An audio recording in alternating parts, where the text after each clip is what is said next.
If you happen to live in the Norwegian seaside community of Hammerfest, you might have seen this whale.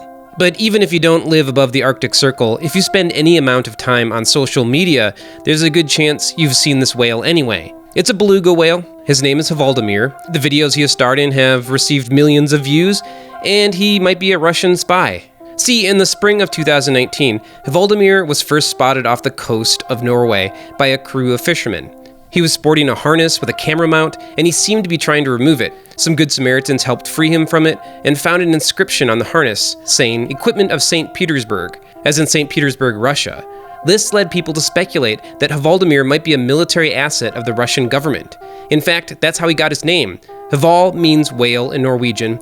A newspaper began calling him Hvaldimir, a play off the name Vladimir, as in Vladimir Putin, the president of the Russian Federation.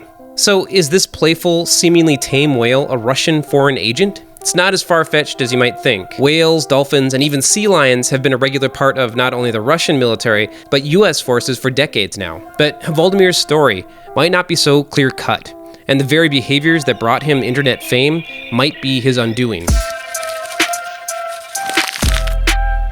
Russia and the US have been employing marine mammals for military purposes for a while now.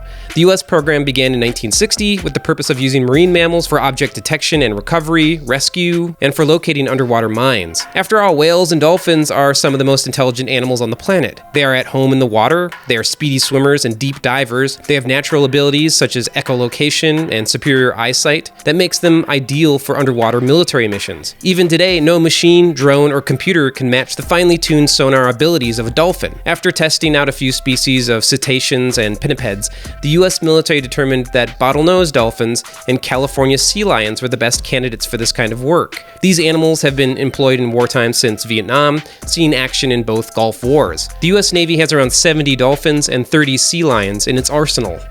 Although there have been rumors that the military has trained dolphins for combat, the military has denied this and even said it is impossible to train them to kill, which seems to imply that they must have at least tried to train them for such purposes. In any case, the former Soviet Union launched its own marine mammal program in the 80s. Like their capitalist counterparts, they focused on dolphins and seals, but the program was mostly abandoned in the 90s after the fall of the Soviet Union. But recently, the Russian Federation has re-upped its marine mammal program, purchasing 5 bottlenose dolphins in 2017 and allegedly seizing a Ukrainian dolphin program during the annexation of Crimea. Most pertinent to this story, they have recently experimented with beluga whales. Belugas are intelligent and sociable by nature. In the wild, they often approach boats and divers out of curiosity. Their vocalizations are sophisticated enough that they can even mimic human speech. Belugas were one of the first and only true whales successfully kept in captivity. So this combination of characteristics have made them ideal candidates for capture and study.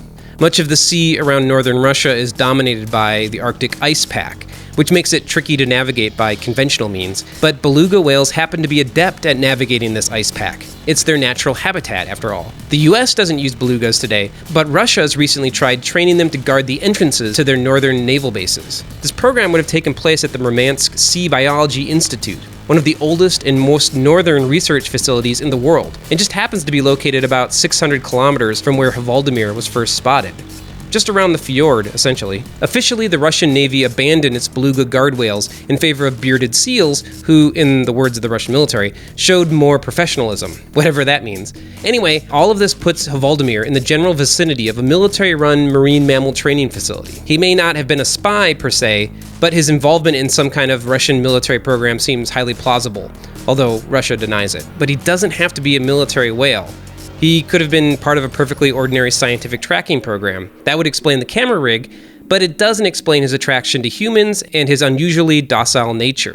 So some have theorized that he is an escaped therapy whale, specifically a therapy whale named Semyon, seen here in a news report from 2008. There is a nearby dive center where belugas have been used to perform and interact with children with special needs. The harness in this case would have been used to tow children around in a boat, but there have been no reported escapes, and the facility no longer uses therapy whales. Whatever the case may be, when Hvaldimir first arrived in the harbor of Hammerfest, Norway, he was drawn to people. It's this extraordinary affinity for human interaction that led to his eventual internet fame. Hvaldimir has been captured on video eliciting pets and performing tricks. He has saved a cell phone from a watery death. Here he is messing with an underwater drone. Although the origin of the video hasn't been confirmed, this is most likely Hvaldimir again, playing catch. These antics have captured the attention of the world and made his videos go viral. But this precocious, endearing behavior masks the tragedy of Hvaldimir's predicament. He is almost entirely dependent on humans for food. When he first appeared, he was malnourished and underweight. Much of his playful behavior seemed to be followed up by appeals for fish and treats. Whether or not he is a Russian spy, Hvaldimir has been most certainly raised by people. Without people taking care of him, he would most likely starve. In fact, when he arrived in May of 2019, that's exactly what was happening. Eventually, the Norwegian Orca Survey took on the responsibility of feeding him with the express desire to wean him off hand feeding and get him to hunt for his own food. And this was mostly successful. In June, Hvaldimir left the Hammerfest harbor for the first time. When researchers found him again, he had taken up residence in a secluded cove. But most important of all, he showed signs of hunting and feeding on his own. While Hvaldimir might not be in danger of starving anymore, he has shown no indication of joining another beluga whale pod. Belugas are very social creatures and travel the Arctic oceans in pods of anywhere from a dozen individuals up to 100. But almost all of Hvaldimir's social interactions are with people. Whether or not he will be able to integrate with his own species, or if he will spend the rest of his life seeking out people, is not certain. Captive whales and dolphins have been successfully released into the wild, even reintegrated into wild populations, but it isn't easy. It works best when we can find their family or the pod they came from. But to do that, we need to know their history. Hvaldimir's past is a mystery, and his family will likely never be found. For now, humans are the closest thing to a family he has. While continued human interaction will likely mean a steady supply of cute Hvaldimir videos to like and share, as long as he continues to capture our attention in the icy waters around Norway or in the relentless currents of social media, Hvaldimir will remain a captive himself, unable to break free from his inculcated dependence on us. Unless he can learn to connect with his own kind. But that's one thing we can't train him to do. Special thanks to our Patreon patrons. Without you, the good stuff just wouldn't happen.